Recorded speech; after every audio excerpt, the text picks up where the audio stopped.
యోసేపును ఆశీర్వదించిన దేవుడు, యోసేపు ఉన్న చోటెల్లా దేవుడు ఏం చేశాడు? ఆశీర్వాదకరంగా ఉంచాడు. ఈరోజు మనల్ని ఆశీర్వదించాలి. ఎవరిని ఆశీర్వదించాలి? మనల్ని ఆశీర్వదించి మనం ఉన్న చోటెల్లా దేవుడు ఆశీర్వాదకరంగా ఉంచాలి మనల్ని. మనకు కలిగిన దానంతటిని దేవుడు ఆశీర్వదించాలి. మనము పాదము మోపిన స్థలమును దేవుడు దీవెనకరంగా ఉంచాలి. మనము పట్టుకున్నదల్లా దేవుడు దీవించాలి అంటే మన జీవితాలలో మనకు ఎదురయ్యే కష్టాలలో యథార్థంగా జీవించటం నేర్చుకోవాలి. తర్వాత నమ్మకముగా జీవించటం మనం నేర్చుకోవాలి.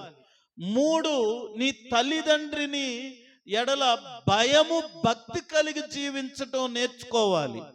తర్వాత దేవుని మీద ఆధారపడి జీవించటం మనం నేర్చుకోవాలి.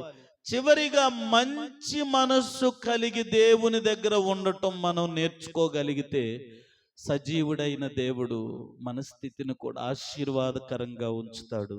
దేవుడి కొద్ది